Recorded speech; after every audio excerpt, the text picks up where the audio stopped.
ஏதோ பிரச்சனை சார், கேள்வி கேட்கல சார், அவங்க பதில் சொல்றாங்க சார். உங்க இன்டர்வியூ எவ்வளவு பெரிய சார், பதில் சொல்லாம கடந்து போனீங்கன்னா தப்பு பண்ணது உறுதியாயிருக்கு சார்.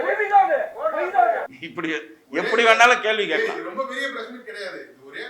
இல்ல தலைவா, நான் எப்படி நான் இல்ல அப்படி அதுக்கு தான் நான் விளக்கம் சொன்னேன். இப்ப நான் எழுது என் உழைப்புக்கு நான் இன்னொருத்தர் பேர் நான் இது ஒவ்வொரு வரியும் நான் எழுதுன்னு எழுத்து சார். 7 கோடி ரூபா படத்தை 15 கோடி ரூபா நான் ஆக்குற வரைக்கும் என்ன பண்ணிட்டு இருப்பாங்க?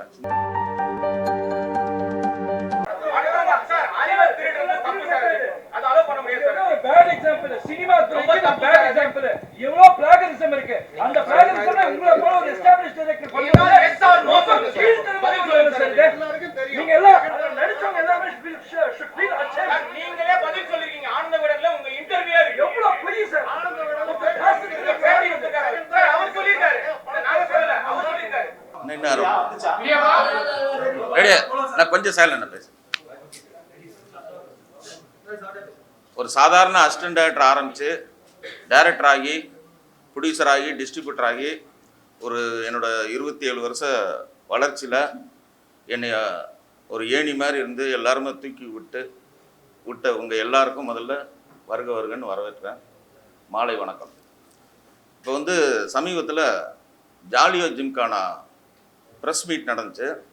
அந்த ப்ரெஸ் மீட்டில் நீங்களே எல்லா மீடியாவில் பார்த்துருப்பீங்க. அந்த ப்ரெஸ் மீட்டிலிருந்து சக்தி சிதம்பரம் ஓடிவிட்டார் அப்படின்னு ஒரு நியூஸ் வந்திருக்கு. நான் நீங்களே சொல்லுங்கள், இவ்வளோ பெரிய உடம்பு வச்சு ஓட முடியாது, நடந்து தான் போனேன். அதுக்கு காரணம் என்ன அப்படின்னா, அன்னைக்கு வந்து ஒரு குரூப் கேள்வி கேட்க வரல. கேள்வி கேட்டால் நான் எவ்வளோ பெரிய கேள்விக்கும் எத்தனையோ பதில் சொல்லியிருக்கோம், எத்தனையோ ப்ரெஸ் மீட் பார்த்துருக்கோம், எத்தனையோ மணி நேரம் மணிக்கணக்கில் நான் மேடையிலே பேசியிருக்கேன், எவ்வளோ நேரம் வேணால் பேசுவேன். கேள்வி கேட்டால் பதில் சொல்லலாம். ஆனால் அன்னைக்கு பிரச்சனை பண்ணணும்னு வந்தாங்க ஒரு சில பேர்.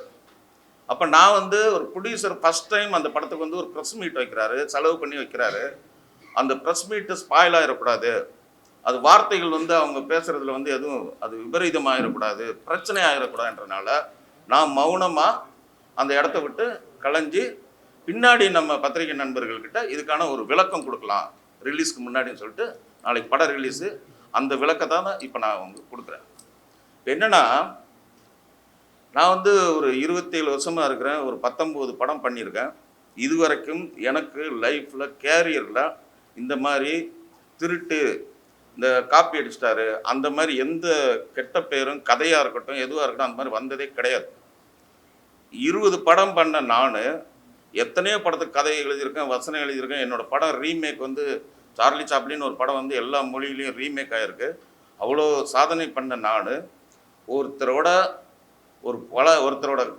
பாட்டை வந்து திருடுற அளவுக்கு நான் ஒரு கேவலமானவன் சத்தியமாக கிடையாது. அது எனக்கு அவசியமே கிடையாது. பேசிக்காக நான் வந்து முட்டாள் கிடையாது. நான் நல்ல டயலாக் ரைட்டர், எத்தனையோ படங்களுக்கு வசனம் எழுதியிருக்கேன். இதில் உள்ள பாட்டெல்லாம் வந்து கிட்டத்தட்ட வசனம் மாதிரி தான் இருக்கும். அந்த மாதிரி ஒரு பாட்டை வந்து ஒரு லொல்லாகவும் ஒரு கிண்டலாகவும் நக்கலாகவும் இருக்கிறதுனால அந்த பாட்டை நானும் மியூசிக் டேரக்டரும் சேர்ந்து உட்காந்து அப்படியே தீட்டி அதை உருவாக்கணும். ரெண்டாவது, அவர் வந்து தம்பி வந்து ஜெகன் வந்து என்னுடைய தம்பி மாதிரி தான். அந்த படத்தில் வந்து ப்ரொடக்ஷனில் இருக்கார். அவரை நான் இதுவெல்லாம் சொல்லலை, ஆர்வக்கோளாறு ஏதோ வந்து பண்ணுறாரு. அவர் வந்து ப்ரொடியூசர் சொன்னார், இந்த மாதிரி வந்து அவருக்கு பாட்டு எழுதுகிற வாய்ப்பு கொடுங்க அப்படின்னு சொன்னார். நானும் சரி ஓகே, அவர் எழுதின கவிதை புக்கெல்லாம் காமிச்சார். நானும் அதை ஆனஸ்ட்டாக அக்செப்ட் பண்ணிவிட்டு அப்போ ஆனந்த விகடன் வந்து அப்போ வந்து ஒரு நியூஸ் கொடுக்குறோம். அந்த நியூஸில் வந்து அப்போ அந்த படத்துக்கு டைட்டிலே வந்து செஸ், படம் பேர் அப்போ செஸ். அப்போ மியூசிக் டைரக்டர் வந்து சாம் சிஎஸ். அப்போ வந்து இவர் எல்லா பாட்டும் எழுதுறாரு, இதில் பர்டிகுலராக ஒரு பாட்டு எழுதுறாரு. நம்ம பூஸ்ட் பண்ணி அன்னைக்கு தேதியில் ஒரு நியூஸ் சொல்கிறோம். இப்போ எத்தனையோ படத்தில் வந்து ஒரு நியூஸ் வரும், அதில் இப்போ சாம் சிஎஸ்ன்னு வந்திருக்கு. அப்போ சாம் சிஎஸ் வந்து இப்போ இந்த படத்துக்கு நான் தான் மியூசிக் டைரக்டர்னு வர முடியுமா? எத்தனையோ படங்கள், எத்தனையோ அது வந்து மாற்றங்கள் வரும். நான் வந்து அதே மாதிரி இந்த படத்துக்கு வந்து சினேகன் பாட்டு எழுதியிருக்காரு, விவேகா பாட்டு, அதெல்லாம் வந்து எனக்கு செட் ஆகலை. அவங்க நல்ல கவிஞர்கள். ஆனால் இந்த படத்துக்கு இந்த சிச்சுவேஷனுக்கு சினேகன்ட்ட கேளுங்க, நீங்கள் விவேகாட்ட கேளுங்க, செட் ஆகாமல் எனக்கு என் கதைக்கு என்னோட பாட்டோட மூடுக்கு அஸ் எ டைரக்டராக எனக்கு எது விரும்புகிறோமோ அதான் வைக்க முடியும். ஸோ அவர் எழுதுன எனக்கு செட் ஆகலை. நான் அவரை தப்பு சொல்ல, அவருக்கு திறமை இல்லைன்னோ நான் அவரை எந்த விதத்தில் நான் குறைச்சி மதிப்பில்லை. எனக்கு என் கதைக்கு அது செட் ஆகலை. எனக்கு செட் ஆகுற மாதிரி நான் எழுதிக்கிட்டேன். நானும் மியூசிக் டேரக்டராக அண்டர்ஸ்டாண்டிங்கோட அது ஒர்க் பண்ணிக்கிட்டோம். நீங்கள் மியூசிக் டேரக்டரை கேளுங்க, ஒவ்வொரு வரியும் இதில் வந்து இப்போ ஒரு உதாரணம் சொல்கிறேன். அவர் என் கூட இருந்தார். எனக்கு வந்து இப்போ ஒரு உதாரணம் சொன்னால், ஒரு ஒரு கதை பண்ணுறோம், அதில் 4 அசிஸ்டன்ட் டேரக்டர் வராங்க. இப்போ நம்ம பெருத்துளசி பழனிவேல்னு இருக்கார். இப்போ இந்த கதை, இதே கதைக்கு வந்து ஸ்டோரி டிஸ்கஷனுக்குன்னு கூப்பிட்றோம். ஒரு கதையை நான் உருவாக்குறேன். எப்போயுமே ஒரு கதை பண்ணும்போது ஒரு 10 பேர்கிட்ட அது கலந்துரையாடல் பண்ணுவோம். இது ஒரு கதையை நான் உருவாக்குறேன். அப்போ பெருத்துளசி பழனிவேல்னு கூப்பிட்றேன். அவர் வந்து ஒரு சீன் சொல்கிறார், 2 சீன் சொல்கிறார். ஓகே, அந்த சீன் படத்தில் கூட வரலாம். ஆனால் அதுக்காக இது என் கதை நான் அவர் சொல்ல முடியாது. அதே மாதிரி இப்போ நம்ம நண்பா என்ன மறந்துட்டேன் நான் எழுதின ஒரு சூப்பர் ஹிட் பாட்டு, நம்ம மதுரை செல்வம்லாம் என் கூட அந்த கம்போசிங்கில் இருந்தார். அவர் ஒரு வரி சொல்கிறாரு. அந்த ஒரு வரினால இது ஏன் பாட்டுன்னு சொல்ல முடியாது. இப்போ மியூசிக் டைரக்டர் அஸ்வினே இதில் 4-5 வரி சொல்லியிருக்காரு. புட்டு புட்டு விற்கிறா சிட்டு சிட்டுன்னு சொல்லியிருக்காரு. இந்த வரிக்காக அவர் வந்து இந்த பாட்டை சொந்தம் கொண்டாட முடியாது. அது மாதிரி இவர் 1-2 வரிகள் சொல்லியிருக்காரு. நான் அது மறுக்கலை. 1-2 பாட்டில் வந்து 1-2 வரி சொல்லியிருக்காரு. ஆனால் இந்த படத்தில் அவரை நான் நடிக்க வச்சுருக்கேன். இந்த படத்தில் அவரும் எனக்கு சப்போர்ட் பண்ணியிருக்காரு, நானும் பதிலுக்கு அவருக்கு சப்போர்ட் பண்ணியிருக்கேன். ஆனால் பாடல் என்பது இதில் இருக்கிற ஒவ்வொரு வரியும் நான் இரவு பகலாக நான் வந்து வாட்ஸ்அப்பில் அனுப்பி அனுப்பி அனுப்பி அனுப்பி நைட்டு 12 மணிக்கு, இப்போ கடைசியாக ரீரெக்கார்டிங் பண்ணும்போது கூட மியூசிக் டைரக்டர் வந்து ஒரு பாட்டு போடலான்னு சொல்லிட்டு, அந்த பிரபுதேவா சாரோட டெட் பாடியில் ஒரு சாங் போடணும்னு சொல்லிட்டு நைட்டு 12 மணிக்கு அவருக்கு வந்து 4 கவிதை எழுதி அனுப்புகிறேன். 4 வரி தான் பாட்டு, ஆனால் 4 ஆப்ஷன்ஸ் அனுப்புகிறேன். நான் ஐம் நாட் ஏ ஃபூல். நான் வந்து எனக்கு தெரியும் இந்த படத்துக்கு இந்த கதையை வந்து 3 வருஷமாக உருவாக்குறேன். இதில் என்னென்ன பண்ணணும் எல்லாமே எனக்கு தெரியும். அதனால் யார்கிட்டே வாங்கி அப்புறம் சார் நான் எல்லாத்தையும் லைஃப்பில் பார்த்தாச்சு. ஒரு சின்ன பையனோட லைஃப்பை வந்து அப்படி சுரண்டி அதை என் பேர், நான் பேசிக்காக பாடலாசிரியர் கிடையாது, அது என்னோடய ஃபியூச்சரும் அது கிடையாது. நான் டைரக்டர். ஆனால் இந்த படத்துக்கு நான் பாட்டு எழுதியிருக்கேன். அப்போ நான் எழுதின பாட்டுக்கு இன்னொருத்தர், நான் பெற்ற பிள்ளைக்கு இன்னொரு பேர் போட முடியாது. அதுதான் இப்போ பிரச்சனை. ஸோ இந்த படத்தில் இருக்கிற எல்லா பாடல்களும் 4-5 வரிகள் வந்து ஜெகன் எழுதுனது உண்மை. 2 பாட்டில் 4-5 வரி எழுதியிருக்காரு. ஆனால் முழு பாடல்கள் அவர் எழுதலை. நான் இன்னும் ஆனஸ்டாக சொன்னேன், அந்த 2 பாட்டுக்கு வேணா பேர் போட்டிருந்தேன். இல்லைன்னு எனக்கு போட்டால் எல்லாம் நீங்கள் முதல்ல ஒரு ஸ்டேட்மெண்ட், சரி நான் சொன்னேன்றதுக்காக பண்ண முடியாதுல்ல, நீ அதுக்கு ப்ரூவ் பண்ணலையே, நீ ஃப்யூச்சரில் ப்ரூவ் பண்ணு, நீ புத்திசாலியாக இருந்தால் பின்னாடி ப்ரூவ் பண்ணி, இதில் பண்ணாததுக்கு நான் அந்த கிரெடிட் கொடுக்க முடியாது. இப்போ நான் எப்போவுமே ரொம்ப லைஃப்பில் ரொம்ப அடிபட்டு வந்தவன். ஏட்டிக்கு போட்டின்னு ஒரு படம், அந்த படத்தில் நான் அசிஸ்டன்ட் டைரக்டராக ஒர்க் பண்ணேன்.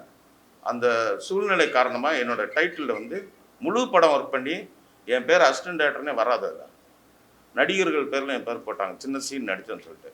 அதுலேருந்து எனக்கு ஒரு வைராக்கியம்.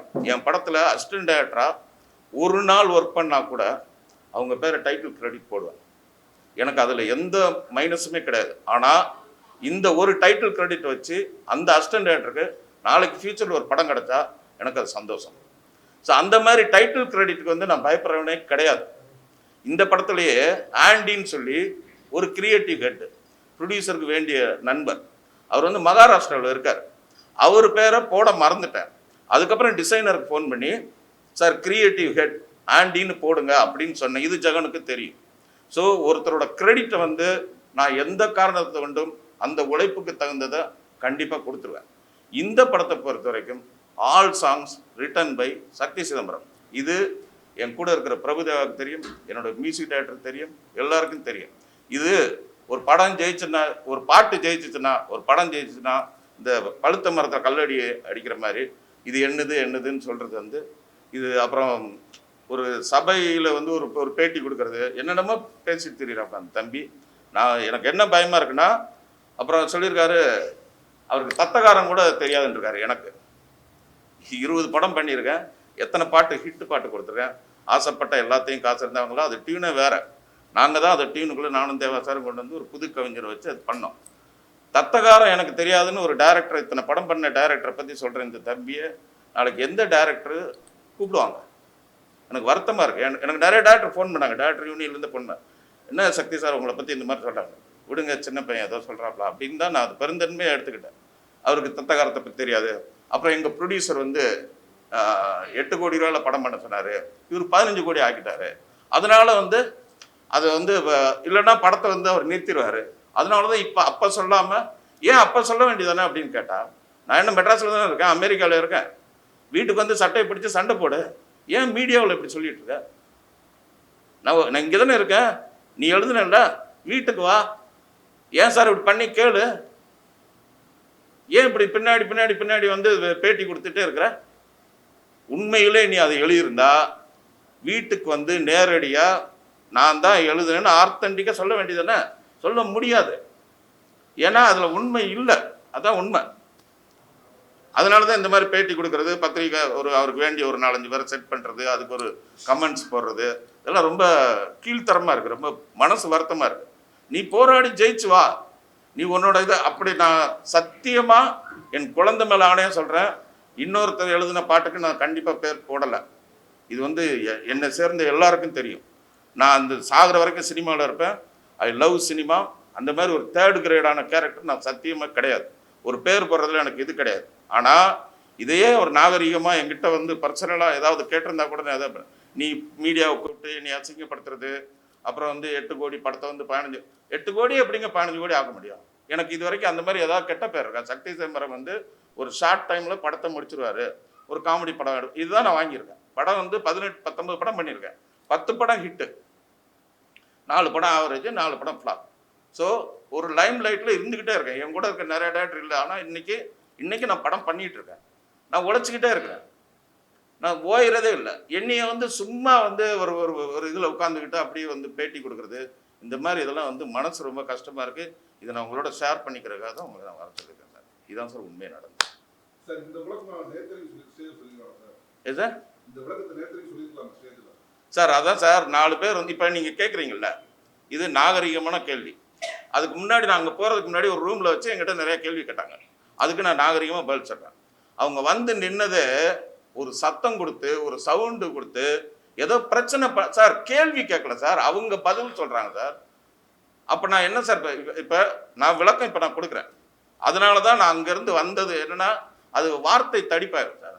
அவங்க விட்ட தகராறு பண்ணுற மூடில் இருந்தாங்க சார். உங்களுக்கு தெரிஞ்சிருக்கும் சார், நீங்கள் அந்த பாடியில் அங்கே கை இப்படி வச்சுட்டு ஒருத்தர் அப்படின்னு சொல்கிறாரு சார். நான் அதுக்கு வரல சார், நான் அதுக்கு வரல, எனக்கு அது நோக்கம் இல்லைல்ல. நான் படம் பண்ணுறேன், நான் தொடர்ந்து படம் பண்ணிக்கிட்டே இருக்கிறேன், நான் அதுதான் நோக்கம். அதுக்கு அப்படின்னா நான் கொடுத்துருப்பேன் சார். சார், நான் நல்ல மூடில் ஒரு ப்ரொடியூசர் வந்து ப்ரெஸ் மீட் வைக்கிறாரு, படம் 4 நாளில் ரிலீஸ் ஆக போகுது, 3 வருஷம் கழிச்சு என் படம் ரிலீஸ் ஆகுது, ஒரு சந்தோஷமாக ஒரு கல்யாண வீடு மாதிரி இருக்குது சார். அது ஒரு கருமாதி வீடாக ஆக்கக்கூடாதுன்றதுனால தான் சார் நாகரீகமாக அது பெருசாக்க, அது ஒரு மாதிரி கைகலப்பாக இருக்கும். ஒரு கலகலப்பான இடம் கைகலப்பு ஆகக்கூடாதுன்றதுனால தான் நான் அமைதி காத்து மௌனமாக வந்துட்டேன் சார். தயவு செஞ்சு புரிஞ்சுங்க. உங்கள் எல்லாரையும் நான் லவ் பண்ணுறேன். நான் எல்லாரும் எனக்கு நண்பர்கள், சகோதரர்கள் எல்லாமே இதில் இருக்கீங்க சார். நான் சத்தியமாக அங்கேருந்து வாக் அவுட் பண்ணலை, நான் அமைதி காத்து ப்ரொடியூசர் காதில் சொல்லிட்டு தான் வந்தேன் சார். தப்பாக நினச்சிக்காதீங்க, எனக்கு ஒரு மாதிரி இத்தனை படம் பண்ணிவிட்டு என்னை இப்படி கேட்குறதே எனக்கு வருத்தமாக இருக்குது. கேட்கலாம், கேள்வி கேட்கலாம், என்னை ஒரு மாதிரி ஹராஸ் பண்ணுற மாதிரி, ஒரு ராக்கிங் பண்ணுற மாதிரி ஃபீல் ஆச்சு எனக்கு உண்மையிலே. அதனால தான் அந்த இடத்த விட்டு நான் மௌனமாக கலங்கி வந்துட்டேன். ஆனால் 2-3 நாள் இதுக்கு விளக்கம் கொடுக்கணும்னு சொல்லிட்டு அதான் இன்றைக்கி தம்பிகிட்ட சொல்லி நான் எல்லாரையும் சந்தித்து இதுக்கான விளக்கம் கொடுக்குறேன்னு சொல்லி அதுக்கான விளக்கத்தை நான் கொடுத்துட்டேன் சார். சார், தயாரிப்பாளர் வந்து அவருக்கு தெரியும் சார். அப்படி இல்லைன்னா நான் என்ன சொல்கிறேன்னா, அவர் டைட்டில் அவரே மாற்றிருப்பார் சார். அவரோட ஈபி தானே சார் அவர்.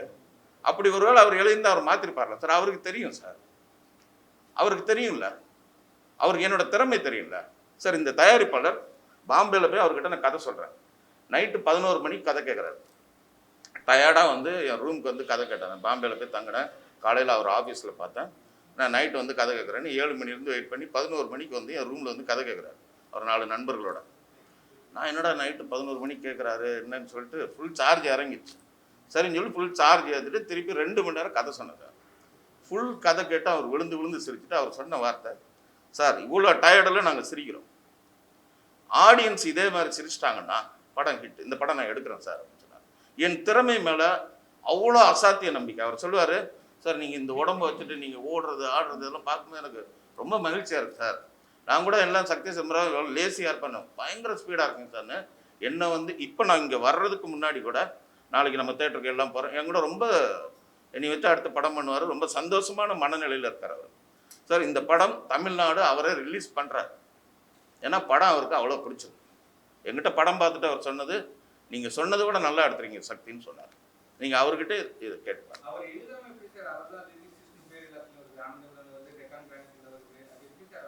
சார் அதான் இப்போ நான் சொன்னேன் சார், ஆனந்த விகடனில் வந்து நான் கொடுத்த பேட்டி தான் சார். இப்போ செஸ்ன்னு தான் அதுக்கு டைட்டில் வச்சோம் சார். சாம் சிஎஸ் தான் அதுக்கு மியூசிக் சார். முதல்ல எல்லா பேருமே மாறி இருக்கும். முதல்ல தேவயானி நடிக்கிறதா இருந்துச்சு, நிறையா மாற்றங்கள் இருக்கும். KS ரவிக்குமார் நடிக்கிறாங்க, அந்த கேரக்டர் இப்போ நான் நடிச்சிருக்கேன். அந்த மாதிரி கொடுத்ததுல அது வந்திருக்கு, அவ்வளோதான். அதான் சார், அதுதான் டெக்கான் கிரானிக்கல் சார். எதில் கொடுத்துறது நான் தான் சொல்கிறேனே, அதை நான் தானே கொடுத்தேன். அப்போ நான் அது ஓகேன்னா ஓகே பண்ணிடுவேன்ல, ஓகே இல்லைல்ல, அதுதானே இவ்வளோ நேரம் நான் விளக்கம் சொல்லியிருக்கேன் சார். அது வந்துருச்சுங்கிறதுக்காக அது இது கிடையாது சார். அது இப்போ ஒரு படத்தில் உங்களுக்கே தெரியும், இந்த படத்தில் இந்த ஹீரோ நடிக்கிறான்னு வரும். கொஞ்ச நாள் கழிச்சு இப்போ வணங்கான்னு ஒரு படம், அது வந்து முதல்ல யார் ஹீரோன்னு உங்களுக்கு தெரியும், அதுக்கப்புறம் இப்போ யார் ஹீரோன்னு தெரியும். இப்போ அதுக்காக சூர்யா சார் வந்து ஏன் இதுன்னு அப்படி அது இல்லைல்ல. சினிமா ஃபைனலாக எண்டு ப்ராஜெக்ட் என்னங்கிறத வச்சு தான் இருக்குது. எண்டில் ஒரு டைரக்டர் என்ன டிசைட் பண்ணுறான்றதே இருக்குது. நான் இத்தனை படம் பண்ணியிருக்கேன், என்னோட டெசிஷன் இது. எனக்கு இந்த பாட்டு இப்படி இருந்தால் கரெக்டாக இருக்கும், ஆடியன்ஸ் ரீச் ஆகும்னு எனக்கு ஒரு மைலேஜ், எனக்கு ஒரு ஆடியன்ஸோட பல்ஸுக்கு நான் பண்ணியிருக்கேன்.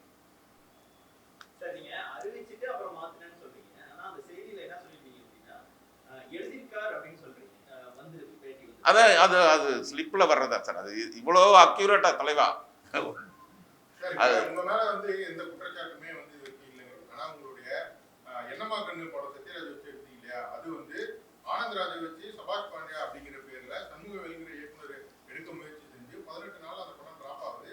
ஆனா அதே படத்தை கிட்டத்தட்ட ஒரு 2 வருஷம் கழிச்சு அதே கதையை நீங்க எடுத்தீங்கன்னு ஒரு குற்றச்சாட்டு ஏற்கனவே உங்க மேல இருக்கு. அப்படி இருக்கும்போது இப்போ நீங்க சொன்ன வார்த்தைகள் தான் இவர் தான் எழுதியிருக்காரு அப்படின்னு சொல்லிட்டு இப்போ அதையே மாத்துறீங்க. பட் இப்போ சொல்லுங்க கூட பெரிய மேல குற்றச்சாட்டு இல்ல அப்படின்னு. இல்லை சார், அந்த மாதிரி இல்லை இல்லை இருங்க இருங்க இல்லை இல்லை இல்லை அந்த இல்லை இல்லை தலைவா வரும். ஆனால் ஒரு நிமிஷம் இல்லைண்ணா, அப்படி நான் வந்து அது அது மாதிரிலாம் வரும். இப்போ இந்த சார்லி சாப்ளின் படம் பண்ணேன் இல்லையா, அது வந்து யாருக்கு மாப்பிள்ளை யாரோன்னு ஒரு படத்துலேருந்து அடித்ததுன்னு சொல்லி வந்துச்சு. யாருக்கு மாப்பிள்ளை யாரோல ஒரு 4 சீன் தொடர்ச்சியாக வரும். எல்லா படமுமே ஏதாவது ஒரு ரிசம்பிளன்ஸ் வரும். அந்த அதை எதாவது ப்ரூவ் பண்ணியிருக்காங்களா, சொல்ல தானே செஞ்சாங்க. அது ப்ரூவ்டு அப்படின்னா அதை நிறுத்திருப்பாங்களா சார்? அந்த மாதிரி விமர்சனங்களை நம்ம தாண்டி தான் சார். நீங்கள் நான் அந்த மாதிரியே விமர்சனமே வரல அப்படின்லாம் நான் சொல்ல. ஆமாம், இங்கிலீஷ்காரன் கூட கொடுத்து இல்லை சரி.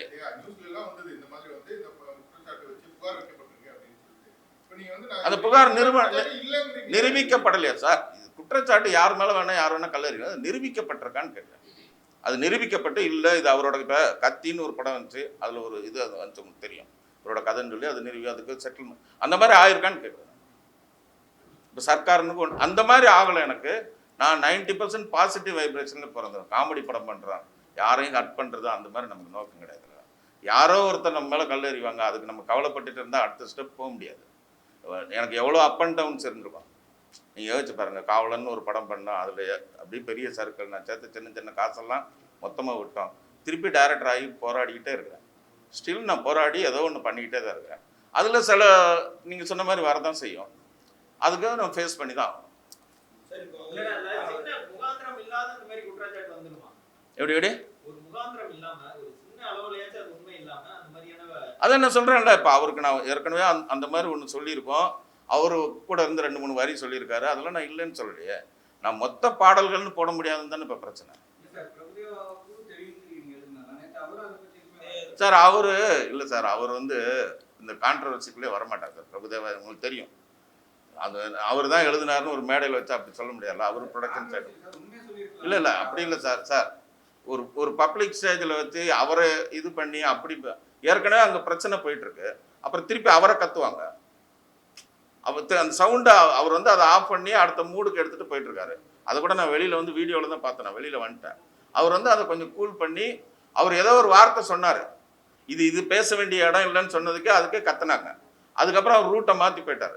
மேக்சிமம் பிரபுதேவா சார் வந்து அந்த அந்த எதுக்கு வம்பு அப்படின்னு தான் பார்ப்பார். அப்படி தான் பாடல்கள் அப்படிங்கிறது வந்து ஒரு பாட்டு 2 பேர் எழுதுனாங்கன்னா 2 பேர் பேரையும் போடுறது அப்படிங்கிறது தான் வழக்கம், மரபு, அதுதான் ரூல்ஸ். திரையுலகில் அப்படிதான் பயன்படுத்துவாங்க. தமிழ் ஆங்கிலம் கலந்த பாடல்களை தமிழ் பாட்டு வரிகள் எழுதினவங்க பேரும் ஆங்கில வரிகள் எழுதினவங்க பேரும். இல்லைண்ணா ஒரு நிமிஷம், நீங்க வந்து 4 வரி எழுதியிருக்காரு, 5 வரி எழுதியிருக்காரா இல்லையா?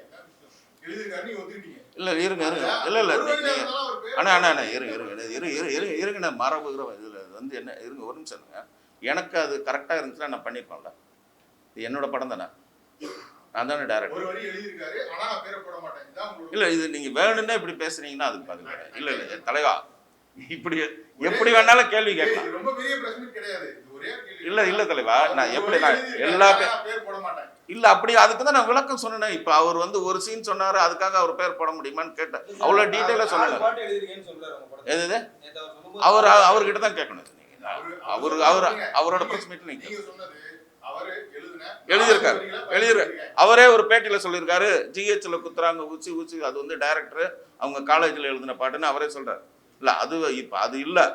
நான் வந்து இந்த படத்துக்கு என்ன நியாயமாக டைட்டில் கிரெடிட் கொடுக்கணுமோ அது கொடுத்து என்னோட சார் இந்த படத்தை நம்ம கஷ்டப்பட்டு உருவாக்கி ஒரு பேரை கொண்டு வந்து நம்ம பண்ணுறத இதில் எனக்கு எத்திக்ஸ் இருக்குல்ல சார், நான் என் எத்திக்ஸ் படி நான் கரெக்டாக சொல்கிறேன். நான் இது நான் அப்படின்லாம் பண்ண மாட்டேன். நான் கண்டிப்பாக இது வரைக்கும் எனக்கு அந்த மாதிரி அந்த வேற ஒருத்தர் எழுதின பாட்டை என் பாட்டுன்னு அந்த மாதிரி அது இதுவே இல்லை சார். அது கொஞ்சம் நம்புங்க ப்ளீஸ். ஒரு வரி எழுதினாலும் இல்லையே அப்போ அதுக்கு தான் அது அவ்வளோ குழந்தைக்கு சொன்ன மாதிரி சொன்னேனே. அவர் ஒரு சீன் சொன்னால் அப்போ வந்து கதை போடுவீங்களான்னு கேட்குறேன். இல்லை இப்போ அதான் சொன்னேன், மதுரை செல்வம் வந்து நண்பா என்ன மறந்துட்டாலும் 4 வரி சொல்லியிருக்காரு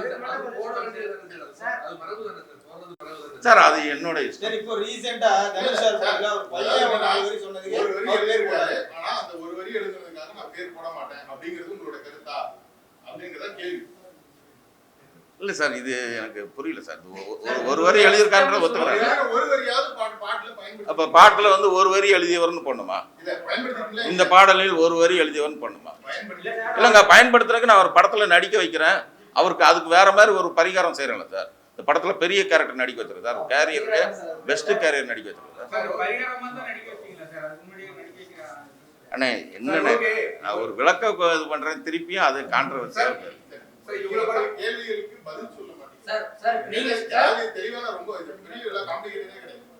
அவர் ஒரு வரி எழுதியிருக்காரு, அவர் எழுதின ஒரு வரியை நான் பயன்படுத்தியிருக்கேன், ஆனா அந்த ஒரு வரிக்காக என்னால பேர் போட முடியாது அப்படிங்கிறது தான் நீங்க எடுத்திருக்க ஸ்டாண்டா? ஆமா. வேற ஏதாவது கேள்வி இருக்கா சார்? படத்துல ஈபி அவர் வேண்டான்னு சொல்றாரு. சார் நீங்க இவ்வளவு படம் பண்ணிருக்கீங்க, நிறைய பேர் வளர்த்துட்டு இருக்கீங்க, இந்த ஒரு சாங்காக நீங்க விட்டு கொடுக்க மாட்டேங்க. எதனால, என்ன ரீசன் சார்? இல்ல விட்டு கொடுக்கல சார். நான் எழுதின பாட்டுக்கு நான் என் பேரை போட்டேன். ஏதாவது ஒரு இல்ல வளரும் கலைஞர் அப்படி இப்ப நான் என் உழைப்புக்கு நான் இன்னொருத்தர் பேர் நான் இது ஒவ்வொரு வரியும் நான் எழுதுன்னு எழுத்து சார். இது ஏன் விட்டு கொடுங்கன்னு சொன்னா இது என்ன பேச்சு? அப்ப யாரோ ஒருத்தர் ஒரு அசிஸ்டன்ட் டைரக்டர் கஷ்டப்படுற நீ டைரக்ஷன் பேர் போட்டுருக்கன்னு சொல்ல முடியுமா? இது எனக்கு தானே சார் தெரியும், அந்த வழி என்னன்னு எனக்கு தெரியும். நான் பாட்டை எழுதியிருக்கேன். அது அசிஸ்டன்ட் லிரிக்ஸ் அப்படி கூட போடுறாங்க. எது பாடல இப்போ உதவி பாடல எழுத்து அப்படி பாடல.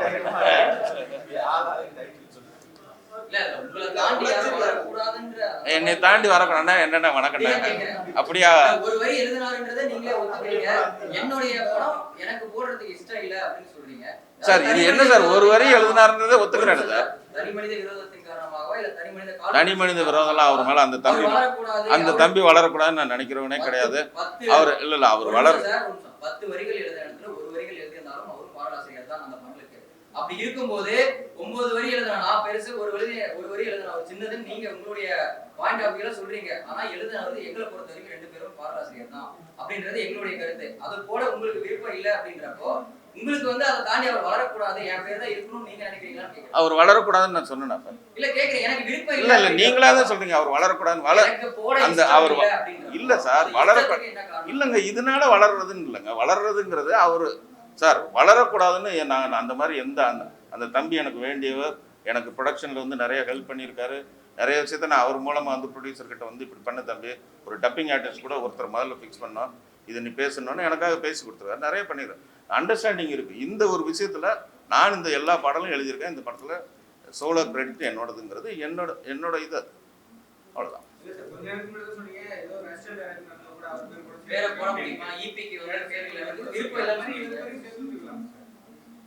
இல்ல ஏன் இது இவ்வளோ தலைவா?